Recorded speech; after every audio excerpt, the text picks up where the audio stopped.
Hello student, मैं Neha Dixit career power अड्डा 24/7 के ग्वालियर के यूट्यूब चैनल पर आपका स्वागत करती हूँ।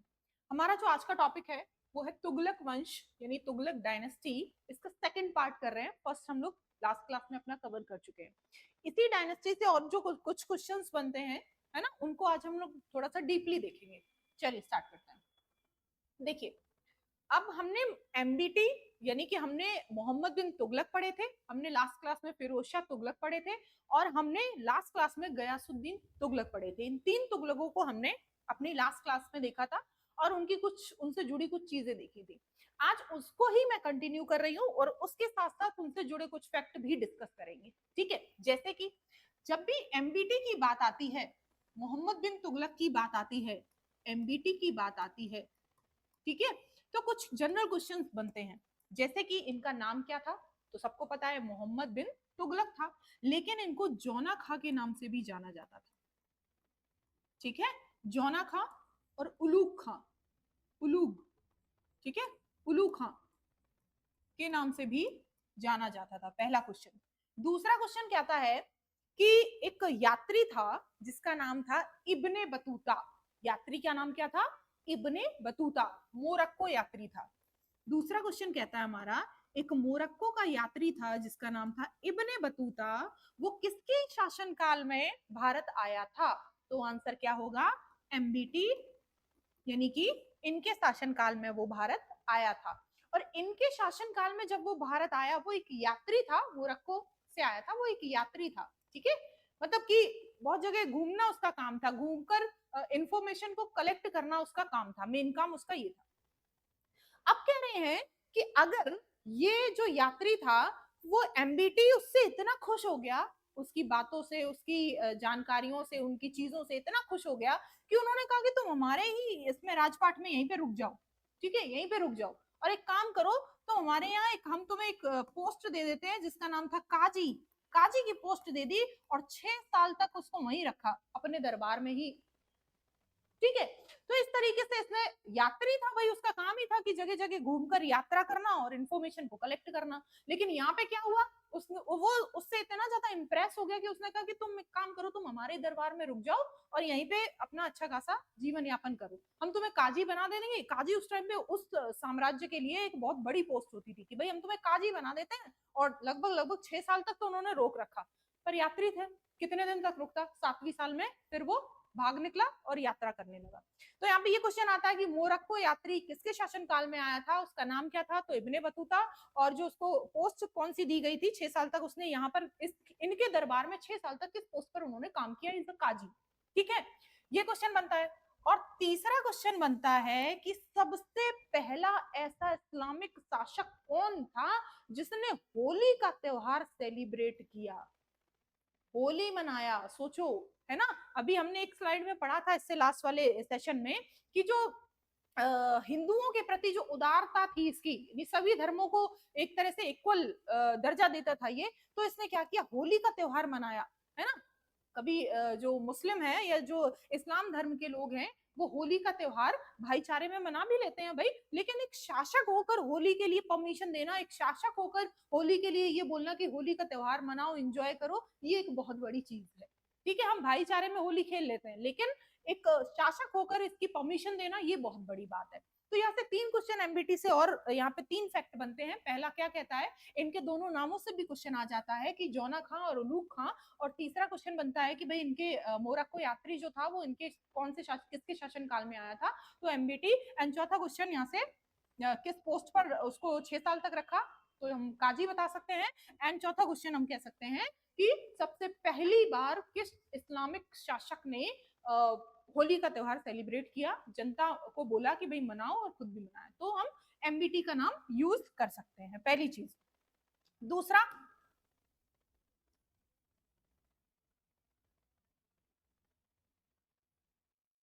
एक और क्वेश्चन है यहां से,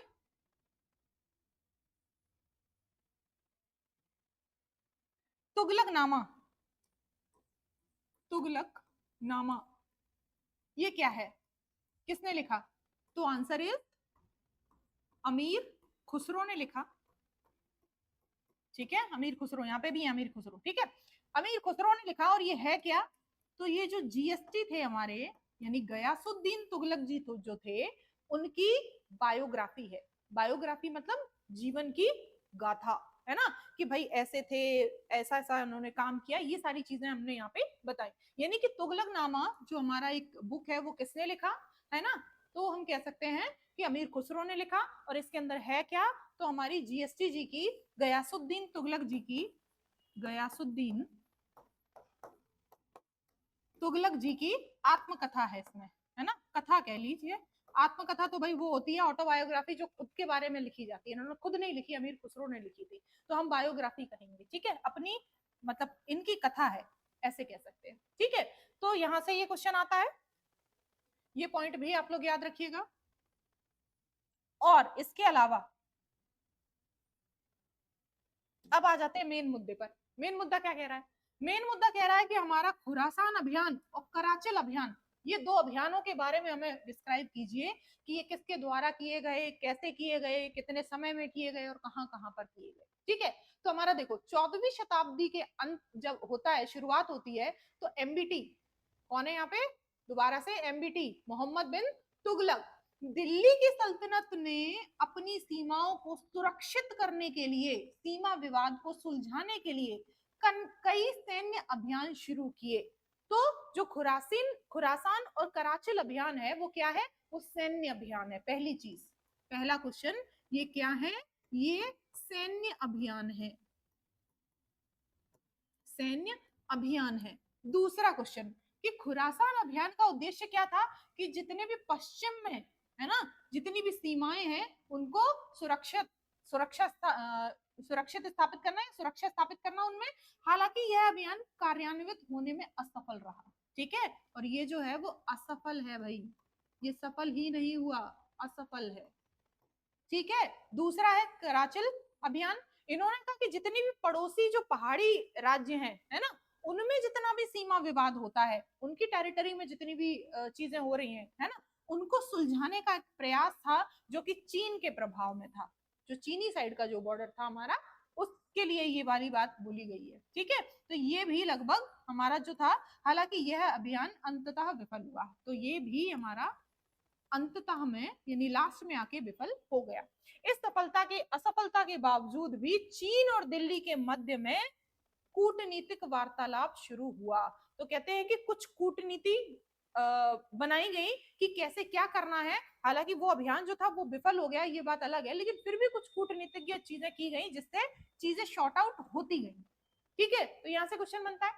आगे अगर हम एमबीटी की बात करें, एमबीटी की बात करें, तो इसके शासनकाल में वही कृषि सुधार बहुत अच्छा करने की इसने कोशिश की। अब मैं ये बात क्यों कह रही हूँ कि कोशिश की, ये आगे चल के हम लोग पढ़ेंगे। कुलीनता की स्थिति में हुए परिवर्तन, यानी कि देखो कृषि सुधार तो हुआ ही हुआ है ना, कोशिश की इन्होंने बहुत अच्छी, लेकिन कुलीनता की स्थिति में भी परिवर्तन आया। कुलीनता की स्थिति क्या होती है ये डिस्कस करेंगे। तो देखो सबसे पहले कृषि देख लेते हैं, फिर बताते हैं। तो एमबीटी ने कृषि सुधार के लिए कई उपाय किए, है ना, खोजने का कार्य किया। उनमें से ज्यादातर जो थे वो सबसे इंपॉर्टेंट क्या था, उसने जो दोआब वाला क्षेत्र था, दोआब वाला क्षेत्र, जो दोआब वाला क्षेत्र है, दोआब वाला क्षेत्र जो था, वो क्षेत्र जो ज्यादा उपजाऊ था, जो ज्यादा उपजाऊ था। देखो अब हमारे पास अगर पैसे की कमी है तो कहीं ना कहीं से तो हमें चीजें, है ना, शॉर्ट आउट करनी पड़ेंगी ना। तो हमने अभी लास्ट स्लाइड में भी पढ़ा था कि जो एमबीटी था उसके शासनकाल में क्या हो रहा था, खजाने खाली हो रहे थे और चीजों की कमी पड़ रही थी। अब जब चीजों की कमी है, पैसों की कमी है, धन की कमी है, तो हम कहीं ना कहीं तो दिमाग लगाएंगे, है ना। तो कहते हैं ना कि जब बुरा वक्त चल रहा होता है तो ऊंट पे बैठे इंसान को भी कुत्ता काट लेता है। तो सेम चीज जब इसने ये वाली नीति फॉलो की, ये वाली नीति को लागू किया, फॉलो नहीं लागू किया, इंप्लीमेंट किया, लागू किया, तो यहां पर भी क्या हो गया, सूखा पड़ गया। इसने सोचा कि बाकी सब जगह पे तो कमी है ही है, एक काम करते हैं, जहां की जो एग्रीकल्चर व्यवस्था बहुत अच्छी है, एक काम करते हैं वहां पर टैक्स लागू कर देते हैं, उनसे टैक्स वसूलते हैं। लेकिन जब बुरा वक्त आता है तो चारों तरफ से आता है। सेम हिसाब किताब इनके साथ था क्या, कि इनके उस जो जहां पर ये टैक्स वसूलना चाहते थे ज्यादा से ज्यादा, क्योंकि इनको पता था कि फर्टाइल एग्रीकल्चर वहां पे हो रही है, फर्टाइल सॉइल है, अच्छी है, दुआब का क्षेत्र, तो खेती भी अच्छी होगी, है ना, अच्छा मुनाफा कमाया जा सकता है और टैक्स अच्छा वसूला जा सकता है। पर बुरा वक्त चारों तरफ से, तो यहाँ पर उस टाइम में सूखा पड़ गया और इन्हें इस क्षेत्र से भी कुछ नहीं मिला, है ना। तो ये जो कृषि में सुधार इन्होंने किए, तो कहीं ना कहीं दोआब क्षेत्र में भी इसका परीक्षण किया, लेकिन इनकी जो नीति थी वो यहाँ पर भी फेल हो गई, है ना। अलाउद्दीन खिलजी की अगर नीति की बात करें तो जमींदार इन्हें खुद और मुकद्दम, जिन्हें कुछ जमींदार इनके होते थे जिन्हें क्या बोला जाता था, खुद और मुकद्दम, ठीक है, थे, के लिए भी अन्य लोगों के समान ही कर का भुगतान करने का प्रावधान था। कह रहे हैं वो जमींदार भी कर पे करेंगे, टैक्स पे करेंगे जो बाकी लोग करते हैं, परंतु मोहम्मद तुगलक ने इसमें विश्वास नहीं करता था और वह राज्य के लिए भू राजस्व का पर्याप्त हिस्सा अवश्य ही चाहता था। लेकिन वो कह रहा है कि वो इस सब में विश्वास नहीं करता था कि भाई सबसे टैक्स वसूलो, कुछ कुछ लोगों से वसूलो, लेकिन फिर भी वो क्या कर रहा था, यहाँ पे भू राजस्व का पर्याप्त हिस्सा जो था वो अवश्य ही चाहता था, यानी कि हमारा खजाना भी खाली ना हो, हमारे पास सब धन भी हो और क्या हो, चीजें भी हमारी शॉर्ट आउट रहे, लोगों को तकलीफ भी ना हो, ठीक है। सत्ता में रहने के दौरान उसने जिन नीतियों को बढ़ावा दिया, अब जब वो सत्ता में था तो कुछ नीतियों को उसने बढ़ावा भी दिया, कुछ पॉलिसी ऐसी थी कि बहुत अच्छे तरीके से उसने की, लेकिन कुछ में वो बहुत बुरी तरह फेल रहा भाई, कुछ नीतियों में सॉरी वो बहुत बुरी तरह फेल भी रहा। हालांकि उन नीतियों का दीर्घकालिक प्रभाव सकारात्मक था। अगर हम दूरदर्शी देखें तो उन जो नीतियां जो उसकी थी, उसने जो चलाई हुई नीतियां थी, उसने जो इम्प्लीमेंट की थी पॉलिसीज, उनमें कुछ चीजों में वो सफल भी रहा और जो दूरदर्शी उसका जो प्रभाव था वो सकारात्मक भी था, ठीक है। आगे देखो, कह रहे हैं तुगलक जो मोहम्मद एमबीटी थे, उसके शासनकाल की शुरुआत में ही गंगा के दोआब अत्यधिक कर निर्धारण करने की गंभीर विद्रोह हुआ। अब जब देखो लोग भूखे मर रहे हैं, अकाल पड़ रहा है और फिर भी टैक्स वसूला जा रहा है, तो लोग क्या करेंगे, विद्रोह करना। भाई जो गंभीर किसान थे उन्होंने क्या शुरू कर दिया, वहां पे विद्रोह शुरू कर दिया, किसान गांव से भाग गए, हम नहीं देंगे टैक्स, कहीं और रह लेंगे जाके, अगर इस क्षेत्र में रह के टैक्स देना है तो हम एक काम करते हैं, इस क्षेत्र को ही छोड़ के चले जाते हैं, भाई टैक्स वसूल लो, किससे वसूलोगे, है ना। तो मोहम्मद बिन तुगलक ने उन्हें पकड़ने एवं दंडित करने के लिए कठोर कदमों का सहारा लिया। तो ऐसे में क्या किया इन्होंने, कुछ कदम उठाए जो कि बहुत ज्यादा सराहनीय थे इनके लिए। अब देखो 6 वर्षों तक इस क्षेत्र को तबाह करने वाले भीषण अकाल ने इस स्थिति को और भी बदतर बना दिया। मैंने अभी बोला कि जब बुरा वक्त आता है तो चारों तरफ से आता है, तो उनकी स्थिति इससे बदतर हो गई। क्यों? क्योंकि 6 साल तक वो अकाल चलता रहा, लगभग 6 वर्षों तक अकाल चल रहा है ना। अब जब अकाल चल रहा है, बेचारे खुद ही नहीं खाने को मिल रहा है, तो फिर वो टैक्स पे कैसे करेंगे, है ना। तो यहाँ पे भी फेल रही है नीति। मवेशियों और बीजों तथा कुएं खोदने के लिए अग्रिम राशि देकर राहत के प्रयास बहुत देर से किए गए, लेकिन दिल्ली में मौतों की संख्या इस कदर बढ़ गई कि हवा भी प्रदूषित हो गई। सोचो कि मवेशी जो जानवर थे उनकी बात हो रही है, और कुओं खोदने के लिए अग्रिम राशि देकर मतलब उन्होंने कोशिश तो की कि भाई चीजें शॉर्ट आउट हो जाए, लेकिन हो नहीं रही थी चीजें शॉर्ट आउट, है ना। कहते हैं ना बुरा वक्त हर जगह से आ रहा था, वही वाली चीज थी। तो इतनी ज्यादा मौतें हुई, इतनी ज्यादा लाशें हुई कि हवा भी उससे पॉल्यूटेड हो गई भाई, प्रदूषित हो गई। अब देखो सुल्तान ने क्या किया, उस टाइम पे दिल्ली छोड़ दी और लगभग 2.5 साल तक दिल्ली से 100 किलोमीटर दूर कन्नौज के पास गंगा तट पर स्वर्गद्वारी नामक शिविर में जीवन बिताया, है ना। सोचो जब इतना चीजें खराब चल रही है, तो एक टाइम ऐसा आता है कि लोग फ्रस्ट्रेट हो जाते हैं और बस झोला झंडा उठा के भाग लो कि अब नहीं सहन हो रहा, अब तो बस दुनियादारी छोड़ दो। तो सेम सिचुएशन है इनकी भी, कन्नौज चले गए और वहां पे जाके अपना जीवन यापन कर रहे हैं, एक शिविर में जीवन यापन कर रहे हैं। दिल्ली से लौटने के पश्चात मोहम्मद तुगलक ने दोआब में खेती का विस्तार और सुधार के लिए एक योजना का शुभ आरंभ किया, जिसे दीवाने अमीर कोही नामक एक अलग विभाग की स्थापना की गई। इन्होंने कहा एक काम करो, खेती में सुधार करने की कोशिश करो, कुछ भी प्रॉब्लम्स आए उनको भी सुधार करो, और इन्होंने उसके लिए एक अलग विभाग बनाया, एक अलग डिपार्टमेंट बनाया, जिसका इन्होंने नाम दिया दीवाने अमीर कोही। क्या नाम दिया इन्होंने, याद रखिएगा, दीवाने अमीर कोही। क्वेश्चन आता है यहाँ से कि कृषि के विस्तार और सुधार के लिए इन्होंने किस डिपार्टमेंट की स्थापना की थी, तो आंसर इज क्या, दीवाने अमीर कोही, ठीक है। अब देखो यहाँ से भी 2-3 क्वेश्चन बहुत अच्छे अच्छे बनते हैं। कैसे, इस स्लाइड से, इस स्लाइड में देखो क्या बोल रहे हैं कि अगर क्षेत्र को एक अधिकारी की अध्यक्षता में ब्लॉकों में विभाजित किया जाए, है ना, अगर हम एक क्षेत्र को किसी ब्लॉक्स में बांट देते हैं, तो जिनका कार्य जो है वो किसानों को ऋण देकर खेती का विस्तार करना और उन्हें बेहतर फसलें उगाने के लिए प्रेरित करना था। उन्होंने कहा एक काम करते हैं, हम इस पूरे क्षेत्र को ब्लॉक्स में बांट देते हैं, है ना, ये ए ब्लॉक, ये बी ब्लॉक, ये सी ब्लॉक। जैसे आज आज की डेट में भी हम लोगों ने बहुत बड़े क्षेत्र को, जैसे एक मोहल्ला है कोई, उसको भी A block, B block, C block, D block ऐसे बांट दिया, है ना। तो उन्होंने एग्रीकल्चर के लिए ये व्यवस्था की कि काम करते हैं, और जो किसान है कुछ उनको थोड़ा सा हम लोग डेप्ट देकर, डेप्ट का मतलब कर्जा देकर क्या करते हैं, एक काम करते हैं, थोड़ा सा ऋण देकर खेती का विस्तार करते हैं, मतलब उनको प्रोत्साहित करते हैं कि भाई अच्छी खेती करो, ब्लॉक में बांट देते हैं, है ना। और उनसे क्या कोशिश की, उनको फसलें उगाने के लिए बेहतर, है ना, जिसमें से जौ के स्थान पर गेहूं, गेहूं के स्थान पर गन्ना, और गन्ने के स्थान पर अंगूर और खजूर आदि फसल शामिल थी। उन्होंने कहा एक काम करो, इसके स्थान पर तुम ये वाली फसलें करो, एक प्रॉपर एक वो बनाया कि भाई ऐसे ऐसे करना है, ठीक है। लेकिन ये योजना भी बड़े पैमाने पर फेल रही।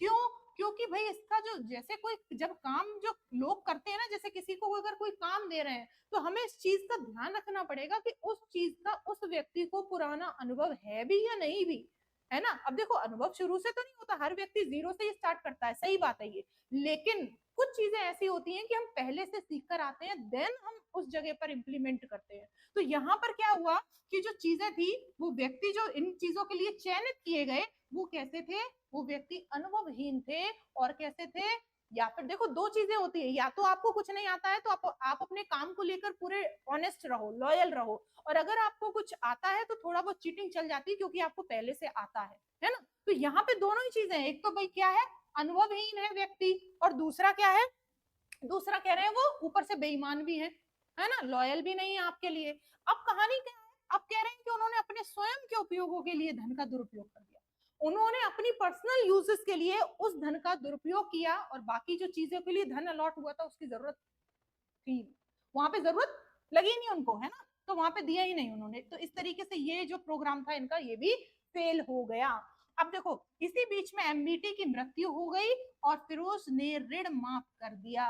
इसी बीच में क्या हुआ कि जितना भी उसने पैसा बांटा था इन सब चीजों के लिए, तो वो मर जाता है, और जो फिरोज शाह तुगलक जी जब गद्दी पर बैठते हैं, तो वो जनता की नजरों में अच्छा बनने के लिए उस डेप्ट को माफ कर देते, कर्जे को माफ कर दिया कि जाओ ऐश करो, है ना, कुछ नहीं चाहिए, ऋण को माफ कर दिया। खेती के विस्तार एवं सुधार की मोहम्मद बिन तुगलक की नीति फिरोज ने बाद में, और अकबर ने, मतलब एक तरह से उसकी नीति फिरोज ने चालू की, फिरोज ने उसको कंटिन्यू किया, और बाद में उसी नीति को अकबर ने भी, है ना, मजबूती से लागू किया। अकबर के लिए हम लोग बाद में चीजें पढ़ेंगे अभी, है ना, जब हम मुगल पढ़ेंगे तो अकबर के बारे में भी पढ़ेंगे। अभी देखो इस चैप्टर को, अब देखो यहाँ पे कुछ चुनौतियां सामने आई, एमबीटी और दोनों की बात करेंगे हम लोग, एफएसटी और एमबीटी दोनों की। तो देखो पहले मोहम्मद बिन एमबीटी की बात करते हैं, एमबीटी की बात हो रही है ये, ठीक है। उन लोगों को महत्व दिया जो गैर कुलीन परिवार से थे, ठीक है। इसमें कौन कौन थे, उसमें नाई थे, रसोईया थे, बुनकर थे, शराब बनाने वाले थे, आदि जातियां भी शामिल थी। उसने उन्हें महत्वपूर्ण कार्य सौंपे, ठीक है। यहाँ पे इन लोगों को उसने इंपॉर्टेंस दी इन लोगों को कि नहीं तुम अच्छे लोग हो, तुम काम करो, ठीक है। कुलीन वर्ग में कुछ हिंदू सहित धर्मांतरित मुसलमानों के वंशज, और साथ ही नियुक्त विदेशी दरबारी भी शामिल थे। अगर हम कुलीन वर्ग की बात करते हैं तो हिंदू सहित कुछ मुस्लिम वंशज भी थे, और कुछ विदेशी दरबारों के दरबारी भी इसमें शामिल थे, विदेशी दरबारी जो हमारे दरबार में रह रहे थे। कुलीन वर्ग में इस विविधता के कारण उनके मध्य एकजुटता और उनकी राज्यभक्ति में कमी देखी गई। अब देखो एक ही जगह के अगर 10 लोग हैं तो हो सकता है उनमें बेहतर कम्युनिकेशन अच्छा हो, है ना, एक दूसरे से बात करें। अगर 10 जगह के लोग हैं, 10 स्टेट के लोग हैं, और एक जगह पे रह रहे हैं, तो भाई हो सकता है लैंग्वेज प्रॉब्लम हो, किसी को किसी की भाषा ही नहीं समझ में आ रही हो, है ना। ये भी हो सकता है कि भाई हम उससे कैसे बात कर लें, है ना। अच्छा आप किसी दूसरे विदेश में जाएं और आपकी जगह का कोई आदमी व्यक्ति यहाँ पे मिल जाए तो आपको थोड़ा कनेक्टेड फील होगा, लेकिन 10 जगह के अलग अलग व्यक्ति हैं तो आपको कनेक्टेड फील नहीं होगा। तो सेम चीज है, वो अपने आप को सुपीरियर समझेंगे, आप अपने आप को सुपीरियर समझोगे। तो यहाँ पे जो अलग, एक तो धर्म की बात है ना, दूसरी हमारी क्या है, विदेशी दरबारी भी यहीं पे हैं। एक तो धर्म को लेकर भी बात है कि कुछ हिंदू हैं, कुछ मुस्लिम है, हो सकता है वो कट्टर रहे हो तो उनकी नहीं बनी है ना। चलिए अब देखो फिरोज शाह की अगर हम बात करते हैं तो सत्ता में आया कैसे, इस पर 2 पॉइंट उठते हैं, और दोनों पॉइंट से बहुत अच्छा क्वेश्चन बनता है कि सत्ता में आया कैसे। तो देखो सिंपल सी बात है कि जब एमबीटी की डेथ हो जाएगी तब आएगा, लेकिन तब भी आएगा कैसे, देखो, दक्षिण भारत में बार बार विद्रोह हुए। हम मानते हैं कि हमने जब गयासुद्दीन तुगलक को भी पढ़ा था, हमने जब जीएसटी पढ़े थे, तब भी जो दक्षिण भारत का हिस्सा है ये वाला, इसमें बार बार क्या हो रहे थे, है ना, विद्रोह हो रहे थे। ये उड़ीसा वाला एरिया तो पूरा का पूरा ही विद्रोहियों से भरा था, है ना। उड़ीसा वाला और ये जगन्नाथपुरी, हमने पुरी मंदिर है ना, उस टाइम भी हमने देखा था। तो यहाँ पे बार बार विद्रोह हो रहे थे। कह रहे हैं कि विद्रोह स्थानीय राज्यपाल द्वारा आयोजित किए जा रहे थे, वहां के जो स्थानीय लोग थे वही आयोजित कर रहे थे। इससे उसकी सेनाओं पर बहुत दबाव पड़ रहा था, है ना। और विनाशकारी प्लेग, एक महामारी फैली हुई थी जिसे नाम दिया गया प्लेग। महामारी क्या थी? प्लेग, है ना। याद करो, हम लोगों ने बायोलॉजी की क्लासेस में पढ़ा है प्लेग, है ना, जिसका जो बैक्टीरिया था, बैक्टीरियल डिजीज है प्लेग, और जिसका जो बैक्टीरिया होता है उसका नाम है पॉस्चुरेला पेस्टिस। ठीक है, हम लोगों ने बायोलॉजी की क्लास में पढ़ा है, याद रखिएगा। तो यहाँ से कनेक्ट कर रही हूँ मैं थोड़ी सी बायोलॉजी का एक फैक्ट। ठीक है, पॉस्चुरेला पेस्टिस इसका बैक्टीरिया का नाम है, और ये कैसी डिजीज है? बैक्टीरियल डिजीज है, वायरल डिजीज है, क्या बोलेंगे,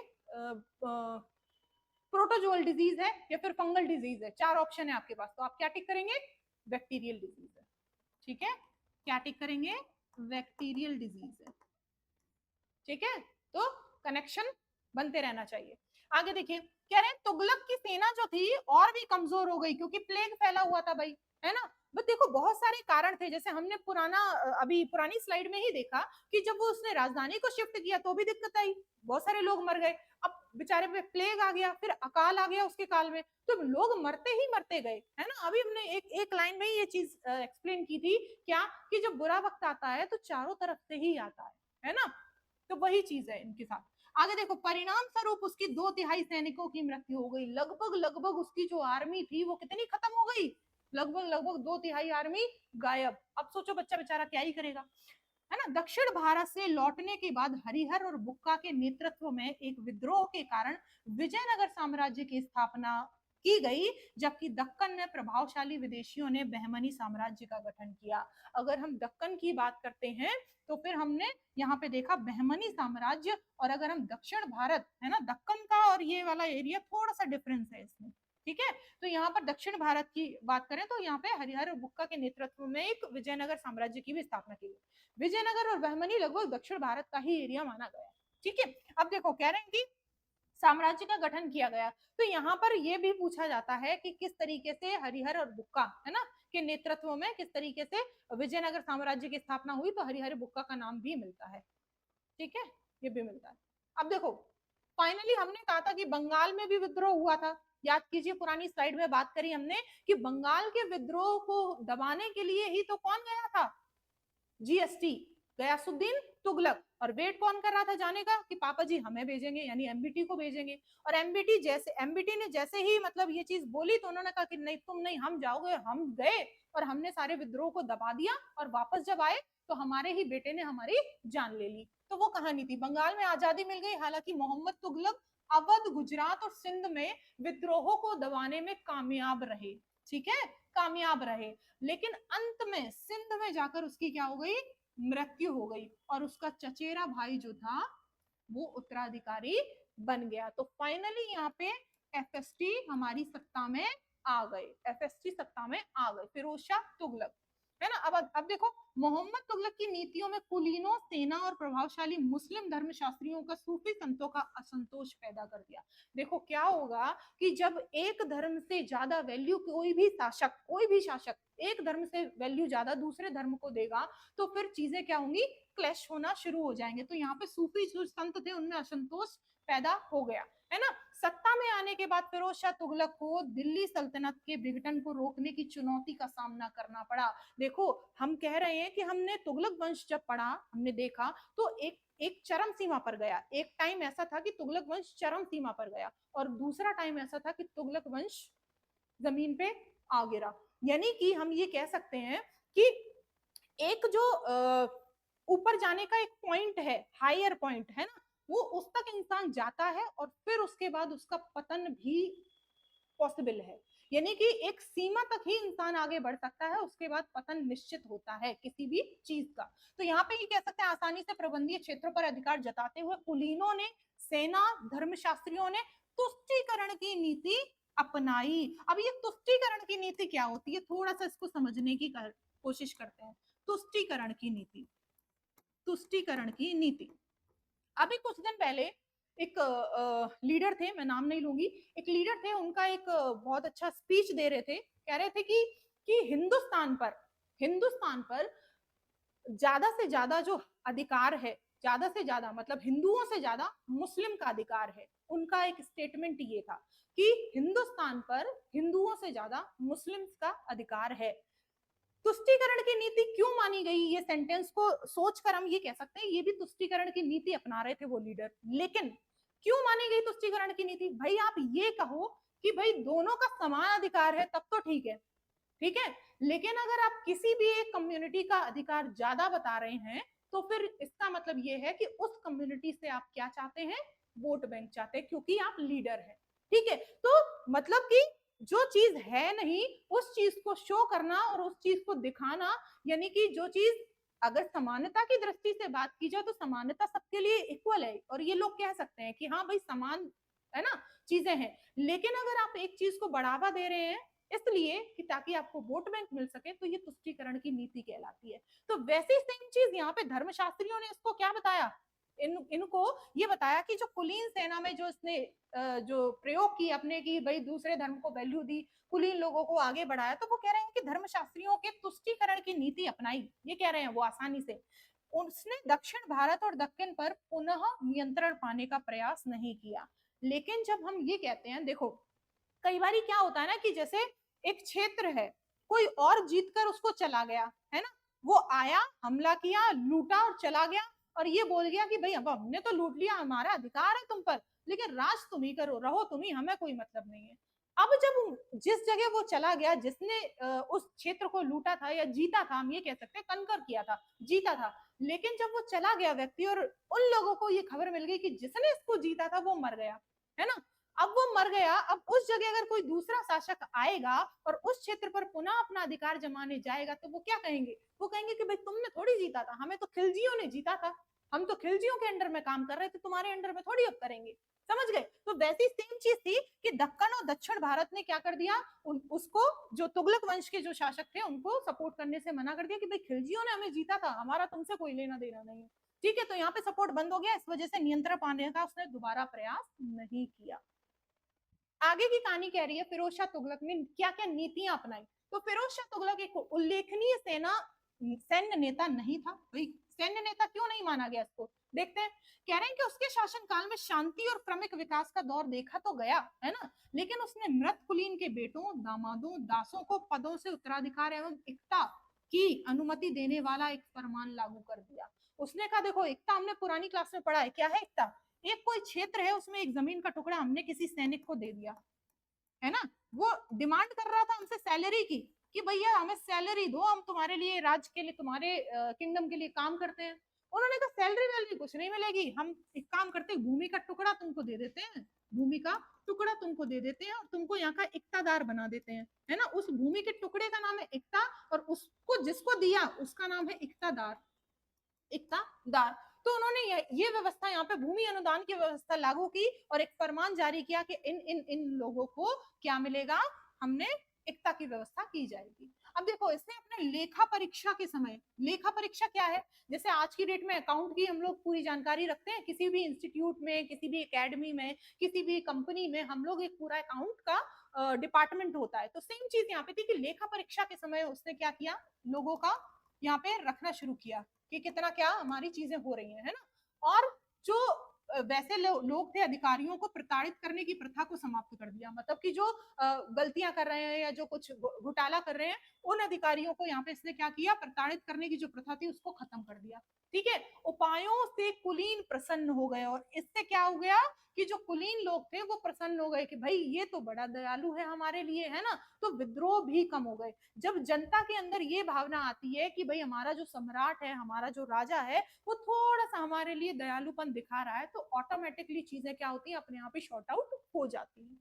फलस्वरूप अंततः सैनिकों को कोई लाभ नहीं हुआ, सैनिकों को इससे कोई लाभ नहीं हो रहा, क्योंकि जब वो थोड़े से टाइट थे, लोग उनकी सुन रहे थे, लोग उनसे टैक्स उन लोगों से टैक्स वसूला जा रहा था, तब तक तो सैनिक खुश थे। लेकिन इस व्यवस्था से क्या हुआ कि सैनिक जो थे उनको कोई लाभ नहीं हुआ, और जो पूरा का पूरा प्रशासन था वो ढीला पड़ गया और भ्रष्टाचार बढ़ गया। जब प्रशासन ढीला हो जाएगा तो भ्रष्टाचार ऑब्वियस बढ़ जाएगा। ठीक है, जब तक प्रशासन टाइट है भ्रष्टाचार रोका जा सकता है। आगे देखो, कह रहे हैं कि धर्मशास्त्री जो थे उनकी संतुष्टि के लिए कुछ उच्च पदों पर नियुक्त किया गया। हालांकि जो न्यायपालिका थी, इनका जो न्यायपालिका थी, है ना, जिसको हम लोग कोर्ट कह सकते हैं, और शैक्षिक प्रणाली थी, उसको उनके नियंत्रण में नहीं दिया गया। किसके? जो धर्मशास्त्री थे। और लेकिन कुछ उच्च पदों पर उनकी नियुक्ति कर दी गई। किसकी? धर्मशास्त्रियों की। ठीक है, आगे कह रहे हैं कि उन प्रथाओं का बहिष्कार किया गया जिन्हें विद्वान गैर इस्लामी मानते थे, और जिन्हें गैर इस्लामी माना जाता था उन प्रथाओं का क्या किया गया? उनका बहिष्कार किया गया। और उसने ही जजिया कर लगाने की शुरुआत की। याद रखिए, जजिया कर लगाने की शुरुआत यहीं से हुई थी। अब जजिया कर के ऊपर मैंने एक पूरी की पूरी आपको स्लाइड बनाई है, वो स्लाइड हम लोग इसके लास्ट में देखेंगे, तब बताऊंगी कि जजिया कर क्या होता है, किसने लगाया, किसने शुरू किया, किसने खत्म किया, किसने दोबारा शुरू किया, और किसने फाइनली खत्म किया। ये सारी चीजें हम लोग पूरी एक स्लाइड में देखेंगे। ठीक है, अभी यहाँ देखो, कह रहे हैं कि जिसने हिंदू विचारों प्रथाओं को बेहतर ढंग से समझने के लिए हिंदू धार्मिक कार्यों का संस्कृत से फारसी में अनुवाद करने के लिए एक कदम उठाया। ये पॉइंट भी बनता है कि एफएसटी पहला ऐसा शासक था जिसने हिंदू विचारों और प्रथाओं को बेहतर ढंग से समझा और हिंदू धर्म के जो कार्य थे उनको संस्कृत से फारसी में अनुवाद करने के एक कदम उठाया, है ना। क्योंकि संस्कृत हर लोगों के हर किसी के पढ़ने की बस की बात नहीं होती ना भाई। संस्कृत कैसे लोग हर कोई तो नहीं जानता लैंग्वेज, तो क्या करेंगे हम, जिस लैंग्वेज में जानते हैं हम उसमें उसको कन्वर्ट करके तब पढ़ेंगे, लेकिन पढ़ेंगे, है ना। तो वैसे उसने ये कदम उठाया। पूछता है आपको तो याद रखिएगा, है ना। उसके शासनकाल में उसके शासनकाल के दौरान संगीत में, म्यूजिक में, चिकित्सा में और गणित में कई नई पुस्तकों भी संस्कृत से फारसी में अनुवाद किया गया, है ना। तो कुछ नॉलेजेबल चीजें थी वो संस्कृत में थी, तो उन्होंने कहा कि नहीं, ये संस्कृत तो सिर्फ हम हिंदू ही पढ़ पा रहे हैं, हम लोग तो पढ़ ही नहीं पा रहे हैं, है ना। तो उसने क्या किया, उसको फारसी में अनुवाद करवा दिया। अब जो थे वो फारसी वाले लोग भी पढ़ पा रहे थे, है ना। तो इससे जो नॉलेज थी वो क्या हो रही थी, एक्सपेंड हो रही थी। तो ये भी इसका एक बहुत अच्छा कदम माना जा सकता है। तो यहाँ से एफएसटी के दो कदम याद रखेंगे। पहला कौन सा, हमारे हिंदू धार्मिक को फारसी में अनुवाद करवाया है ना उन्हें, विचारों को, प्रथाओं को। और दूसरा ये गणित और चिकित्सा और संगीत वाला पॉइंट भी बता सकते हैं, याद रखिएगा। आगे की कहानी देखो। अब जजिया के ऊपर दो स्लाइड्स हैं, वो कवर करेंगे। कह रहे हैं कि जो जजिया है, पहली चीज तो ये गैर मुस्लिम, जजिया एक प्रकार का धार्मिक कर है। पहला क्वेश्चन कैसा कर है, तो आंसर इज धार्मिक कर है। दूसरा क्वेश्चन किससे लिया जाता है, तो आंसर इज किससे लिया जाता है, मुस्लिम राज्य में गैर मुसलमानों से लिया जाने वाला कर। फिर से याद रखिए पूरी लाइन, मुसलमानों से, मुस्लिम राज्य में रहने वाले गैर मुसलमानों से लिया जाने वाला कर जजिया कर है। अब दूसरी चीज क्या कह रहे हैं, कह रहे हैं कि इसका उद्देश्य क्या था, इसका उद्देश्य था कि गैर मुसलमानों को धार्मिक और न्यायिक सुरक्षा देना। इससे इससे लोगों को क्या मिलेगा कि हम तो इस्लाम धर्म के हैं, तो हमें तो ये कर पे करना नहीं है, इसका मतलब कि हम इस धर्म में सुरक्षित हैं, है ना। तो धार्मिक और न्यायिक सुरक्षा इनको देना था। भारत में इसे सबसे पहले एमबीके मोहम्मद बिन कासिम, ठीक है, एमबीटी नहीं है ये, मोहम्मद बिन कासिम। सबसे पहली बार हमने अरबों के आक्रमण में पढ़ा था, याद करिए, पुरानी स्लाइड में जाइए, पुराने लेक्चर में जाइए, अगर किसी ने नहीं देखा है दोबारा जाके देखिए। हमने वहां पे पढ़ा था कि जब अरबों का आक्रमण हुआ तो सबसे पहला बंदा जो आक्रमण करके गया था वो था मोहम्मद बिन कासिम। मोहम्मद बिन कासिम जो पहली बार आक्रमण किया था राजा दाहिर, है ना, राजा दाहिर पर आक्रमण किया था, और जगह का नाम था सिंध पर आक्रमण किया था। तो सबसे पहली बार जजिया कर किसने लगाया, आंसर इज मोहम्मद बिन कासिम। दूसरा क्वेश्चन कि सबसे पहली बार ब्राह्मणों पर जजिया कर किसने लगाया, तो आंसर इज फिरोज शाह तुगलक। तीसरा क्वेश्चन बनता है कि जजिया कर को समाप्त किसने किया, आंसर इज अकबर। चौथा क्वेश्चन बनता है कि दोबारा फिर से किसने कंटिन्यू किया, आंसर इज औरंगजेब। पांचवा क्वेश्चन बनता है कि फाइनली खत्म किसने किया, तो answer is Mohammad Shah Rangeela.